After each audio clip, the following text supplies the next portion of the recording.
The time has come for Africa to unashamedly take advantage of the natural resource endowment that God has given us.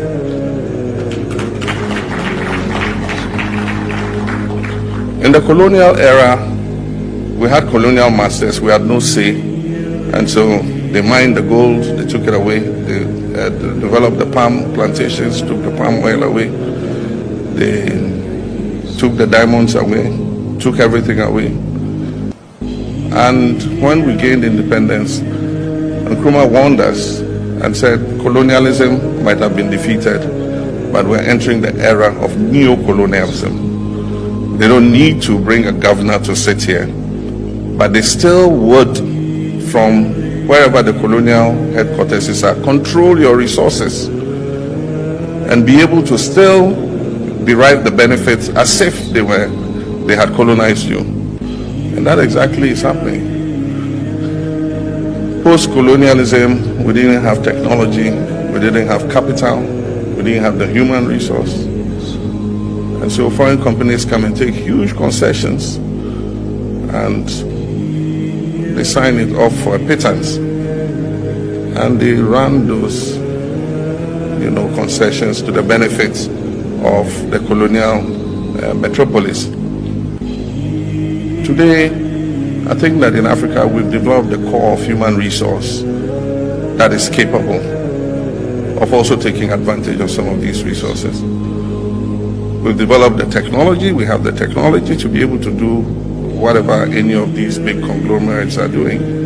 And the capital is available in the world to mobilize, to be able to do the same things. And that is why recently we had a little issue which we have resolved with one of our mining companies whose lease had expired after 30 years, and it was our desire to take it over and use Ghanaian expertise to be able to also exploit that resource and let the benefits remain in our country.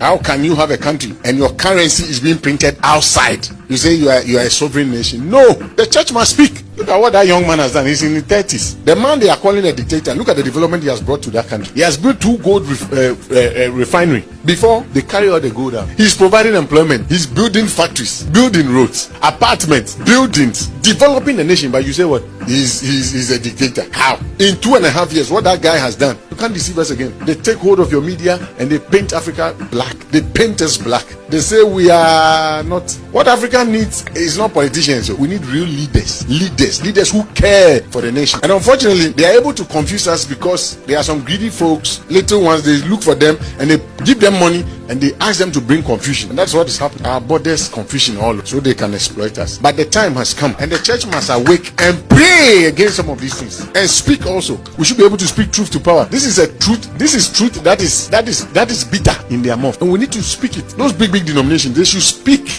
Traore is doing them. Traore wakes up, dreams them up. Following morning, he makes a pronouncement. It is law. It is policy.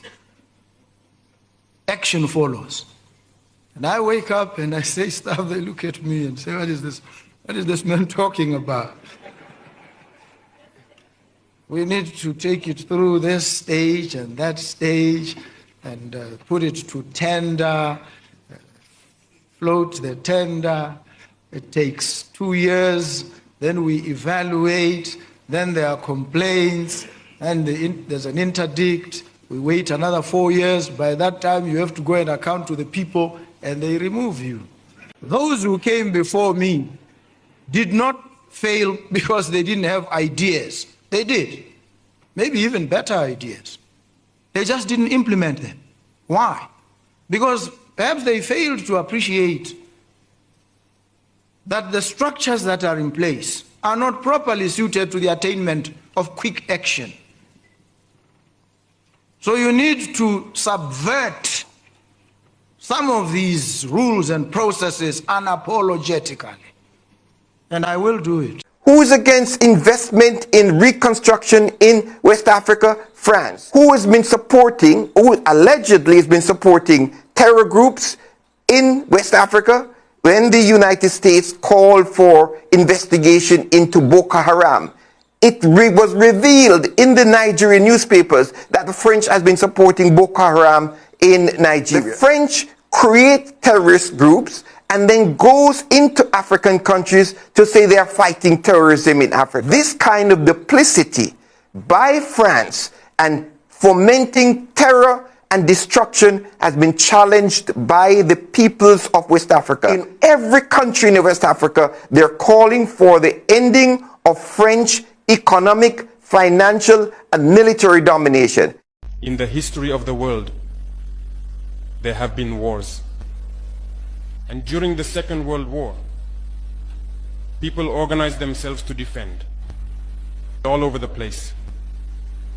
But there is a country that could not defend itself, which had to come and take our ancestors to go defend them.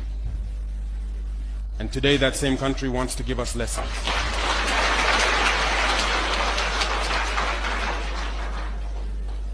The pot calling the kettle black.